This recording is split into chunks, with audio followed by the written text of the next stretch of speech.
Hey, good morning. So this is Kazan Chikwadidris. So I welcome you all to today's class.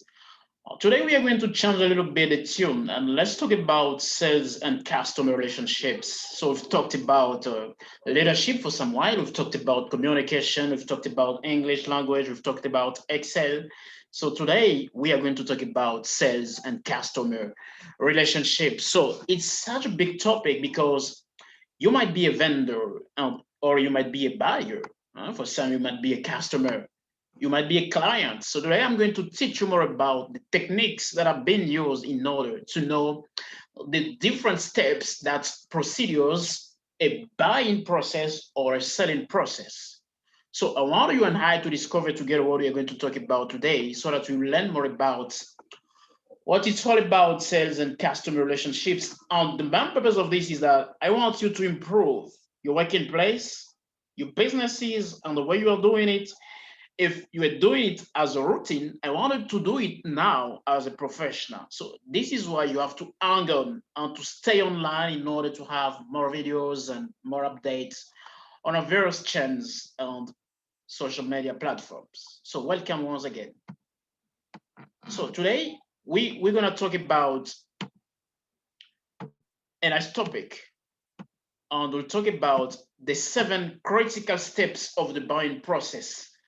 And this is an idea brought by Chris Hughes. So he's a great writer who is known in the area of business. So he has defined the 7 critical steps of the buying process. So whenever you take the decision to move from one place to another in order to buy a pen, in order to buy a television, in order to make an order of a car, and so on and so forth, there are various steps that buyers do follow. So, as a vendor, you have to know all those steps in order to make sure that you arrange them so that your customers will feel the good news to come. They'll feel that they're welcome when they're going to buy. So, knowing these things will allow you to improve your selling techniques, and not only your selling techniques, but to train more your workers in order for you to increase the revenues of your organization.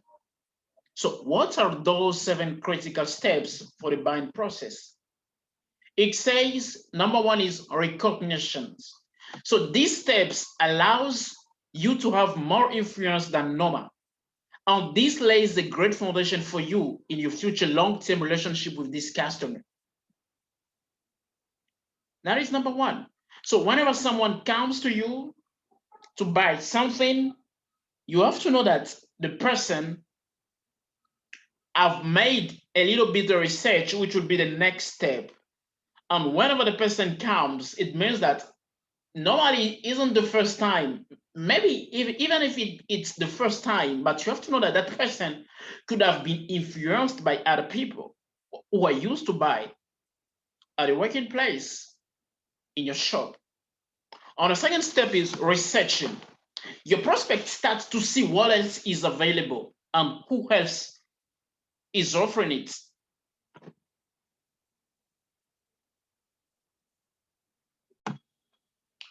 So whenever after doing a research, your prospects clients will start again to see if there is available offering than what you are giving out.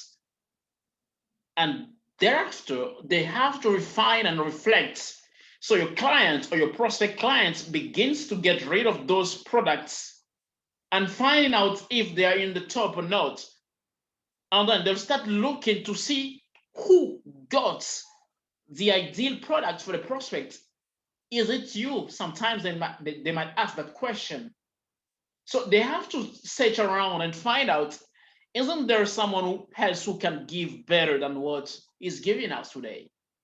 And when they jump this step, they have to reach out to you. So this is when your prospect looks for other buyers' opinions and reviews of the product to see how it's helping others. So before someone comes and buys something from you, definitely they have gone to ask another person. And this is common among women most of the time. So whenever they'll see such a shoe, such a big bag, such a good bag, such a nice one, they'll say, oh, my dear friend, Could you tell me more about the place where you bought this thing? It happens even to men. So when you see someone putting on a good suit, a good shoes, so definitely you'll find out from that person to know what is the secret behind that.